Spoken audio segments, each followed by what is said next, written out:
Hello dear students, कैसे हैं आप सभी। उम्मीद है कि अच्छे ही होंगे। आप भी सोचेंगे कि सर हमेशा पूछते हैं कि कैसे हैं। पूछना भी चाहिए भाई, आप लोग हमारे स्टूडेंट्स हैं, फॉलो करते हैं हमको, हमसे पढ़ते हैं, अपनी स्टडी को कंटिन्यू रखते हैं। तो अभी स्कूल आने का तो कोई चांस है नहीं, घर पे एंजॉय कीजिए, कोई दिक्कत नहीं है।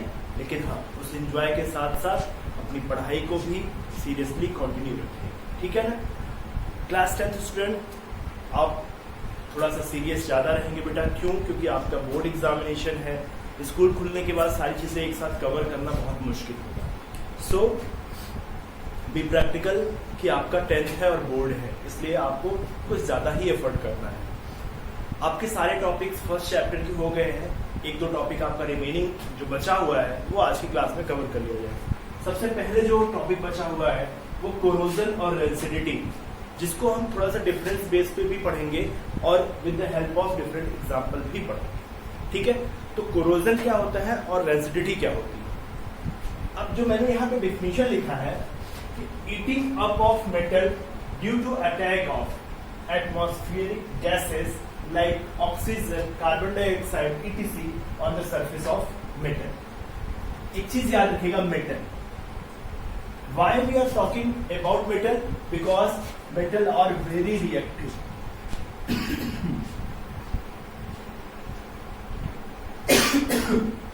अब metal इतना reactive होता है कि एटमॉस्फेयर में डिफरेंट टाइप की गैसेस होती हैं, मॉइस्चर भी होता है। तो जो आपका मेटल होता है वो गैसेस से और मॉइस्चर से रिएक्शन कर लेता है और रिएक्ट होके कोरोड होता है,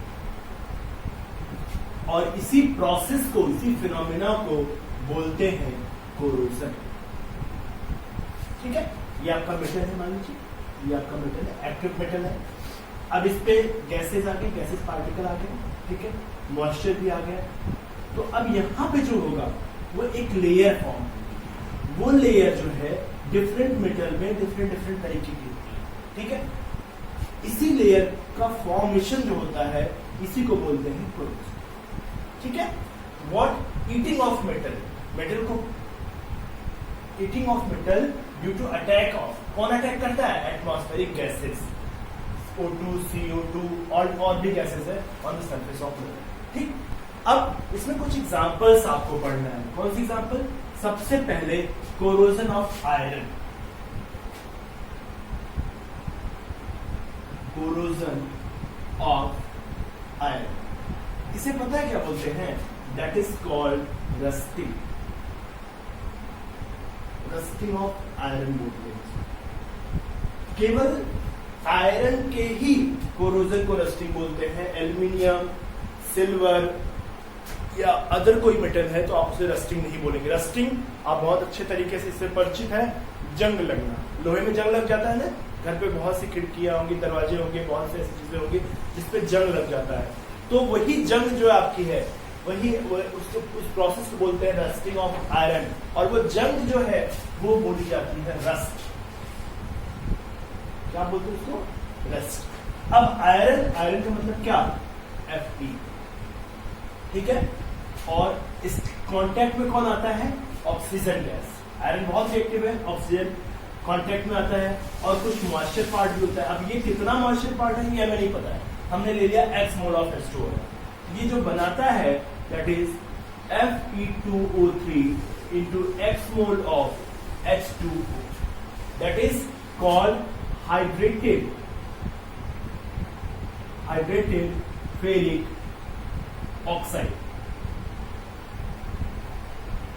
हाइड्रेटेड फेरिक ऑक्साइड, और यही आपका रस्ट। कोई पूछेगा what is the formula, CBSE board में आता है, what is the formula of rust? तो आप बोलेंगे Fe2O3 into X mole of H2O, that is called rust. What is the other name of rust? That is hydrated ferric oxide, ठीक है। और give the chemical reaction of rusting of iron, तो आप ये पूरा का पूरा रिएक्शन दे देंगे, that is the chemical reaction of rusting of iron. इस तरह से आयरन की रस्टिंग होती है। पूरा का पूरा जो आपका रस्ट होता है आपके मेटल्स को पूरा खोखला बना कर देता है, ठीक है ना। अदर एक मेटल और लेते हैं आपका कॉपर लेते हैं, ठीक है। कॉपर के साथ क्या होता है कि जो कॉपर होता है वो ऑक्सीजन, कार्बन डाइऑक्साइड और मॉइस्चर के कांटेक्ट में आता है, ठीक है। तो ये जो बनाता है दैट ये दो फॉर्मेशन करता है, ये एल्कलाइन कॉपर कार्बोनेट का फॉर्मेशन करता है। एल्कलाइन, एल्कली सुना होगा, जनरली जो बेस वाटर सॉल्युबल होते हैं दैट इज कॉल्ड एल्कली। तो ये बनाता है आपका CuOH whole twice CuCO3, that is alkaline copper carbonate.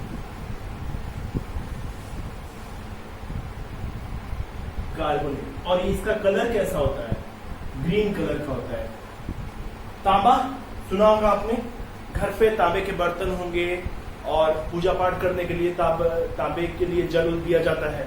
तो उसमें जो आप धीरे धीरे जब वो मॉइस्चर थोड़ा टाइम बीतेगा, ड्यूरेशन ऑफ टाइम, जब वो टाइम बीतता है तो आप देखते हैं कि वो धीरे धीरे जो है वो हरा पड़ने लगता है, ठीक है ना।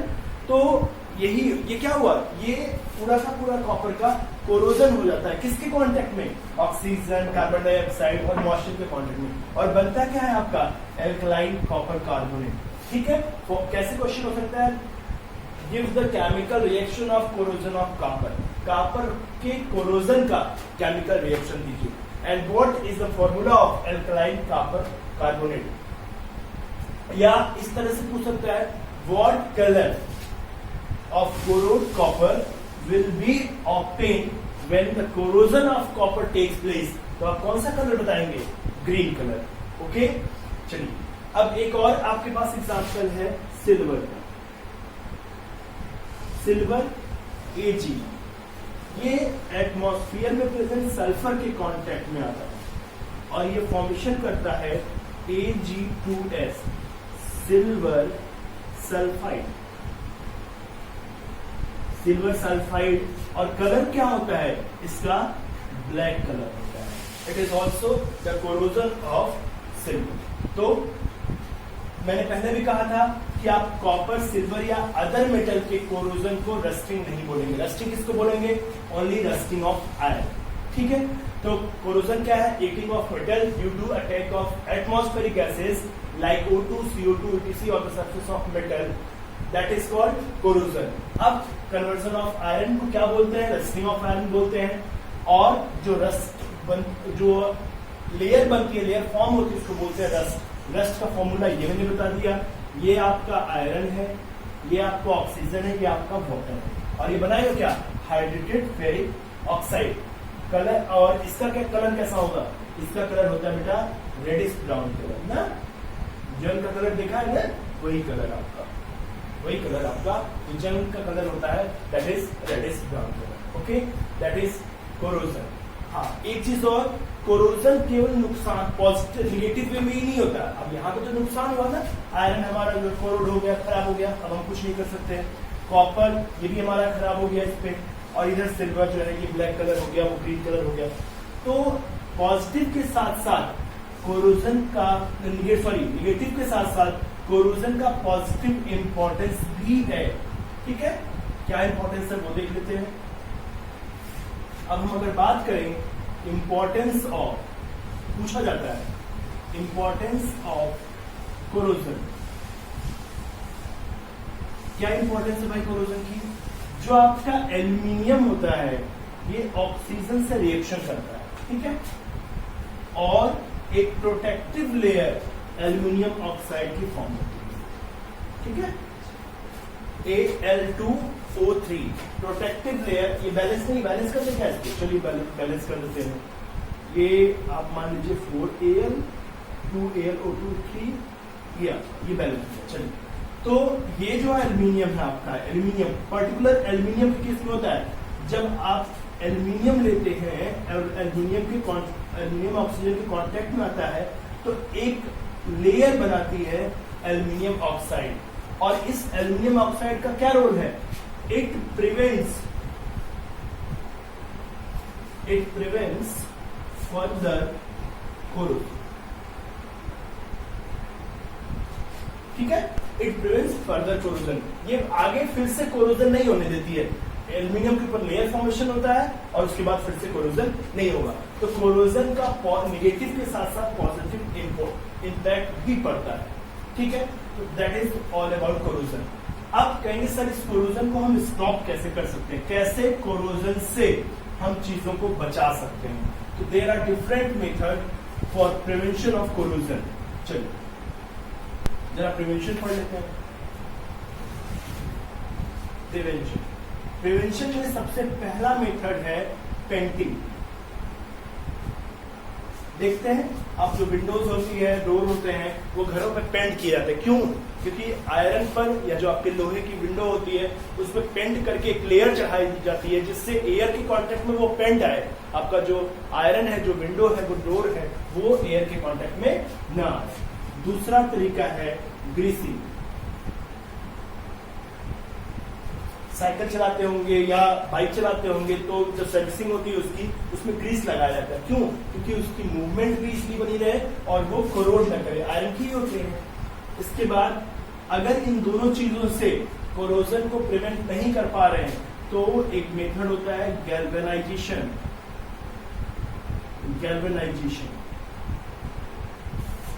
गैल्वेनाइजेशन में क्या होता है कि जो लेस रिएक्टिव मेटल है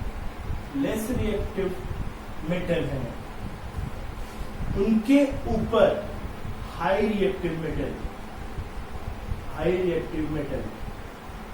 की कोटिंग होती है, ठीक है। जैसे आयरन आपका है, ये मान लीजिए आयरन की रॉड ले ली हमने, आयरन है। अब इसका गैल्वेनाइजेशन करने के लिए इस पे zinc is more reactive than iron, इस पे जिंक की कोटिंग हो जाती है। तो जब एयर की कांटेक्ट में आते हैं तो जिंक रिएक्शन कर लेता है, आयरन रिएक्शन नहीं करता, आयरन आपका सेफ बचा रहता है। तो गैल्वेनाइजेशन होता है। एक इलेक्ट्रोप्लेटिंग भी होती है। इलेक्ट्रोप्लेटिंग ये इलेक्ट्रिसिटी के थ्रू की जाती है। ये तो आपका फिजिकल मेथड है, लेकिन इसमें इलेक्ट्रिसिटी का मेथड यूज करके आप इलेक्ट्रोप्लेटिंग कर देते हैं, दूसरे मेटल की लेयर चढ़ाते हैं। आपको डिटेल में ये सब नहीं पढ़ना है, आपको बस ये करना है कि कैसे प्रिवेंशन करेंगे, by painting, by greasing, by galvanisation, by electroplating, ठीक है। हाँ, गैल्वेनाइजेशन इतना चीज जानते रहिए कि गैल्वेनाइजेशन में लेस रिएक्टिव मेटल पर हाई रिएक्टिव मेटल की कोटिंग कर दी जाए, ठीक। ये आपका हो गया कि आप अपने मेटल को कैसे बचाएंगे कोरोजन से, ठीक। अब अगर कोई आपका मेटल खराब हो रहा है तब आप उसको क्या बोल रहे हो? तब आप उसको कोरोजन बोल रहे हो। लेकिन अगर आपका कोई ईटिंग मटेरियल खराब हो रहा है, ठीक है, which contain fatty food, then it is called rancidity. खाना खराब हो जाता है, रोटी, दाल, चावल, सब्जी सब घर पे बनता है, सुबह है, बहुत पता लगा बहुत गर्मी पड़ रही है, शाम तक खराब हो गया। खराब होने में क्या होता है? खराब होने पे स्मेल आती है, बहुत खराब सी स्मेल, मम्मी बहुत खराब स्मेल आ रही है, पता नहीं क्या बना रखा है आपने। फिर स्मेल के साथ साथ जब अगर स्मेल बहुत ज्यादा नहीं आ रही है, जब आप टेस्ट करोगे तो आपको का जो टेस्ट होगा वो बहुत खराब लगेगा। तो वही इसी प्रोसेस को बोला जाता है रैंसिडिटी। क्या है? The oxidation of fatty food. देखिए मैंने ऑक्सीडेशन कहा है किसका? फैटी फूड का। तो इसका मतलब फैटी फूड के साथ कौन जुड़ेगा? ऑक्सीजन। इसका मतलब फैटी फूड किसके कांटेक्ट में आ रहे हैं? एटमॉस्फेयर के, ठीक। तो oxidation of fatty food forming products, क्या बनेगा? प्रोडक्ट बनेगा, forming products which have bad smell and taste. इस प्रोडक्ट का टेस्ट कैसा होगा? बैड होगा, बैड स्मेल एंड टेस्ट, ठीक है। तो रेसिडिटी किसमें? That is in our fooding materials. The oxidation of fatty food forming products which have bad smell and taste. बेटा ये जो रैंसिड वर्ड है, रैंसिड, ये लैटिन वर्ड रैंसिडस से बना हुआ है, जिसका मतलब ही होता है having unpleasant smell and taste. Rancid, rancidus word, that is the Latin word which means having unpleasant smell and taste, ठीक है। चलिए अब अगर हम आपसे कहें भाई आप कैसे रैंसिडिटी से अपने फूडिंग मटेरियल को सेव करेंगे, ठीक है। तो आप जो प्रिवेंशन है इसका वो जरा देख लीजिए। इसमें सबसे पहला है by adding anti oxidant. By adding anti oxidant क्या मतलब है? ऑक्सीडेंट का उल्टा एंटी पार्टी है भाई ऑक्सीडेंट का, मतलब ये ऑक्सीडेशन नहीं होने देगा। जो आपके नेचुरल एंटीऑक्सीडेंट है वो आपके विटामिन सी और विटामिन ई, ठीक है। अगर आपके फूडिंग मटेरियल में विटामिन सी बहुत ज्यादा है या आप ऐड कर दिए हैं, विटामिन ई ऐड कर दिया, तो वो जल्दी आपका खराब नहीं होगा। तो बाई एडिंग एंटीऑक्सीडेंट ये ऑक्सीडेशन से प्रिवेंट करते हैं, ये ऑक्सीडेशन नहीं होने देते जल्दी। चलिए दूसरा,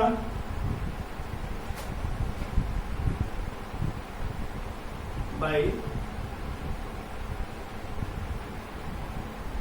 lowering the temperature. Bye lowering temperature को कम करके, कैसे? आप कहेंगे सर कैसे टेम्परेचर कम कर देंगे? फ्रीज में रखते हैं खाना, जल्दी खराब नहीं होता ना, तो वही होता है आपका कि अगर आपने फ्रीज में खाना रख दिया, वो जल्दी खराब नहीं हो रहा है, तो आपने उसको प्रिवेंट किया है। किससे प्रिवेंट किया है? रैसिडिटी से प्रिवेंट किया, ठीक है। नेक्स्ट है आपका वैक्यूम पैकिंग। वैक्यूम पैकिंग, अब वैक्यूम पैकिंग क्या है? देखिए आपका जो खाना खराब हो रहा है वो एयर के कांटेक्ट में आके खराब हो रहा है, मॉइस्चर के कांटेक्ट में आके खराब हो रहा है। तो अगर हम जो पैकिंग कर रहे हैं उसमें से एयर निकाल लें तो केवल आपका वो खाना रहेगा अंदर पैकेट में, कोई एयर नहीं रहेगी, कुछ भी नहीं रहेगा, तो कांटेक्ट नहीं मिल पाएगा, और कांटेक्ट नहीं मिलेगा तो खराब नहीं होगा, ठीक है। 4 by replacing air by N2 gas. अगर हम N2 गैस से एयर को रिप्लेस कर दें जो हम पैकिंग कर रहे हैं, तो भी हमारा जो फूडिंग मटेरियल है, जो फैटी फूड है, वो खराब नहीं होगा। इसका सबसे अच्छा एग्जांपल है आपका चिप्स पैकेट, जिसमें हवा ज्यादा और चिप्स कम रहता है ना।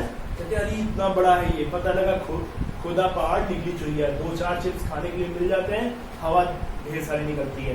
वो क्यों किया जाता है? वो प्रिवेंशन के लिए किया जाता है कि आपके जो चिप्स हो वो खराब न हो, ठीक है ना, वो आपके कुरकुरे बने रहे, चाहे वो टेढ़ा हो या मेरा हो, चाहे आपका कुरकुरे हो, ठीक है ना।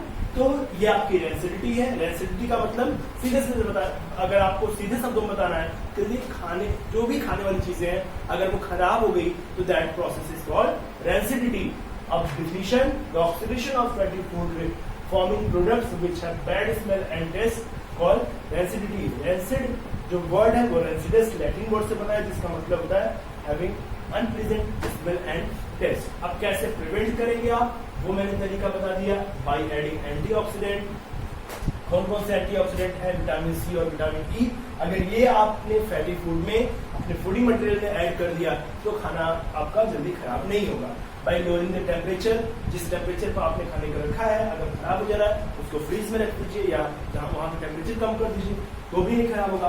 वैक्यूम पैकिंग, एयर के कांटेक्ट में ही आपकी कोई खाने वाली चीज खराब हो रही है तो आप उसकी वैक्यूम पैकिंग कर दीजिए, तो भी आपका काम हो जाएगा। By replacing air by nitrogen gas, अगर आप कोई पैकिंग कर रहे हैं उसमें एयर को आप रिप्लेस कर दीजिए नाइट्रोजन गैस से, that is called rancidity. Okay, अब एक टॉपिक हमारा और बच रहा है, एक्सोथर्मिक एंड एंडोथर्मिक रिएक्शन। इस चैप्टर का लास्ट टॉपिक है बेटा, ध्यान से, छोटा सा टॉपिक है, 10 मिनट का, बहुत ज्यादा टाइम नहीं लेंगे हम आपका। Exothermic and endothermic reaction.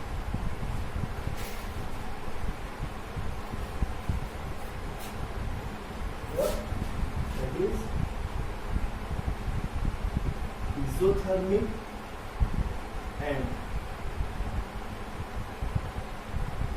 Endothermic reaction, ये आपकी जो रिएक्शन का टाइप है, ये जो इसका जो बेस है वो बेसिकली हीट के बेस पे है, ठीक है। Exothermic and endothermic reaction. चलिए बात कर लेते हैं एक्सोथर्मिक रिएक्शन की। तो जो आपका एक्सोथर्मिक रिएक्शन होता है, एक्सो वर्ड से ही मैं बताता हूँ, एक्सो मतलब बाहर निकलेगा और यहाँ इंडो मतलब, तो अगर इसको हम डिफाइन करें तो that is those chemical reaction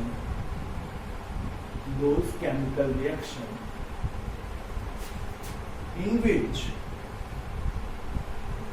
which heat released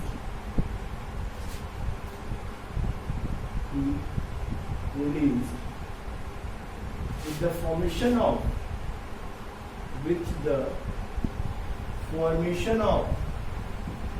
product.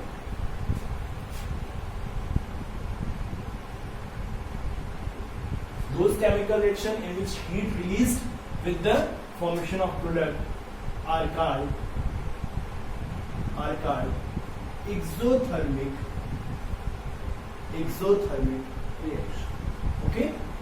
मतलब ऐसे केमिकल रिएक्शन जिसमें प्रोडक्ट अगर बने तो उसके साथ साथ हीट भी रिलीज हो, that is called exothermic reaction. जैसे आपका कार्बन सॉलिड ऑक्सीजन के साथ जब रिएक्शन करता है तो क्या बनता है, कार्बन डाइऑक्साइड गैस, और उसके साथ साथ हीट भी प्रोड्यूस होती है. ठीक है, एक और एग्जांपल लेते हैं आपका कैल्शियम ऑक्साइड, और ये कैल्शियम ऑक्साइड रिएक्शन करेगा आपका वाटर के साथ, लिक्विड फॉर्म में है, ये आपका सॉलिड फॉर्म में है, ये बनाएगा कैल्शियम हाइड्रोक्साइड. ठीक है, कैल्शियम हाइड्रोक्साइड, और इसके साथ साथ इसमें से हीट निकलेगी. One more example, burning of methane gas. Burning of methane gas में क्या होता है कि आपका मीथेन क्या हो गया, ठीक है, और इसके साथ साथ आप बर्न कर रहे हैं इसको ऑक्सीजन के साथ, तो इसमें निकलता जो है वो कार्बन डाइऑक्साइड और वाटर, और इसके साथ साथ इसमें हीट निकलती है. ठीक है, तो that is 2O2. That are the example of exothermic reaction. Exothermic reaction में जो सबसे important example है वो पूछा जाता है आपका कि why respiration taken as exothermic reaction. क्या पूछा जाता है, why respiration taken as exothermic reaction. तो आपका जो आंसर होगा कि during respiration heat released, heat produced, that's why exothermic, that's why respiration is taken as exothermic. respiration में क्या होता है, respiration में जब जो भी चीजें हम खाते हैं तो ड्यूरिंग उसमें उस खाने की जो है ब्रेकिंग होती है, ब्रेकिंग में कार्बोहाइड्रेट, विटामिन, बहुत सी चीजें निकलती हैं. तो जो कार्बोहाइड्रेट है वो आपका ग्लूकोज प्रोड्यूस करता है. ग्लूकोज मतलब C6H12O6. ठीक है, जो आपका ग्लूकोज है वो आप रेस्पिरेशन सांस लेते हैं तो सांस हमेशा कौन सी गैस का लेते हैं, ऑक्सीजन, तो ये ऑक्सीजन के साथ रिएक्शन करेगा. ठीक है, आपने खाना खाया तो आपके खाने के अंदर जो कार्बोहाइड्रेट था उसमें ग्लूकोज प्रेजेंट है. अब ये जो ग्लूकोज है जब आप सांस लेंगे तो वो सांस कौन सी लेंगे, आप रेस्पिरेशन जब करते हैं तो ऑक्सीजन गैस लेते हैं, तो जो ऑक्सीजन गैस आप इसको लेंगे तो इसमें प्रोडक्शन किस चीज का होगा, इसमें प्रोडक्शन होगा कार्बन डाइऑक्साइड और वाटर, और इसके साथ साथ इसमें हीट भी प्रोड्यूस होती है. Heat in the form of energy near about 2820 kilo joule. इतनी एनर्जी प्रोड्यूस होती है. ये आपकी जो कार्बन डाइऑक्साइड गैस कहते हैं ना, ऑक्सीजन लेते हैं, कार्बन डाइऑक्साइड छोड़ते हैं. ठीक है, तो ये आपका ग्लूकोज हो गया, ये आपका ऑक्सीजन हो गया. That is the chemical reaction of respiration. ये रेस्पिरेशन का क्या है, केमिकल रिएक्शन. No doubt. चलिए इसको ध्यान से इस रिएक्शन को याद रखिएगा क्योंकि ये पूछा जाता है, give the chemical reaction of respiration and why respiration taken as exothermic reaction. तो उसका आप रिएक्शन लिखोगे और सीधा जवाब दोगे कि एनर्जी और heat is produce, that's why it is called exothermic reaction. ठीक है, एक और आपको जो टाइप है उसको भी यहीं देख लेते हैं, endothermic reaction.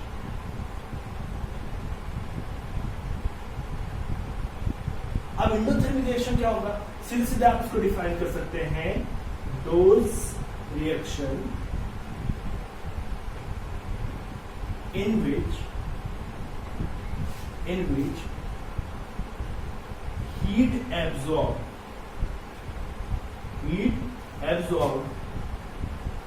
with the formation of product,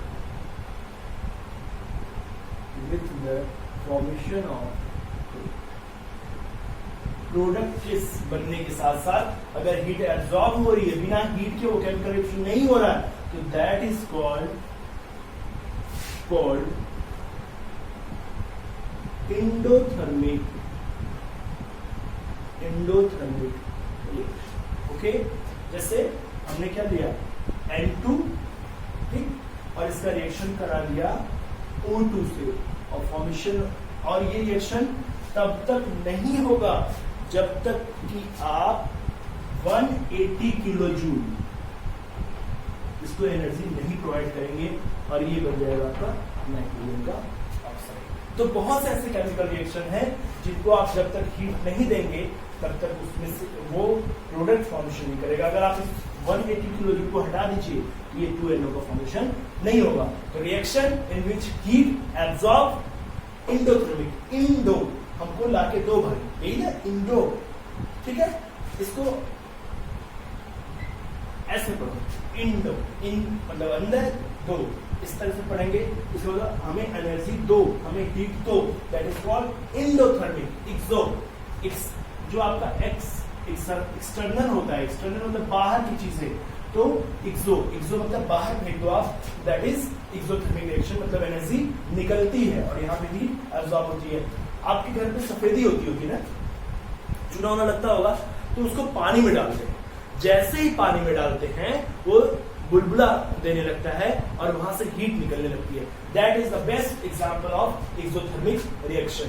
तो इस तरह से जो आपका फर्स्ट चैप्टर है, फर्स्ट चैप्टर में आपने क्या क्या पढ़ा, फर्स्ट चैप्टर में आपने सबसे पहले पढ़ा what is the chemical reaction, फिर उसके बाद केमिकल इक्वेशन, फिर आपने पढ़ा बैलेंसिंग, फिर टाइप्स ऑफ केमिकल रिएक्शन पढ़ा, फिर आपने रेडॉक्स रिएक्शन पढ़ा, फिर कोरोजन रेसिडिटी पढ़ा, और at last exothermic and endothermic reaction. तो ये आपका फर्स्ट चैप्टर है। एक जो है क्लासेस आपको इंपॉर्टेंट क्वेश्चन की क्लास जो होगी वो मेंशन करेंगे, हम उस पर कुछ क्वेश्चन डिस्कस करेंगे, उस पर जो आपके क्वेश्चन आए रहेंगे उसको डिस्कस करेंगे, ठीक है। Thank you, have a nice day.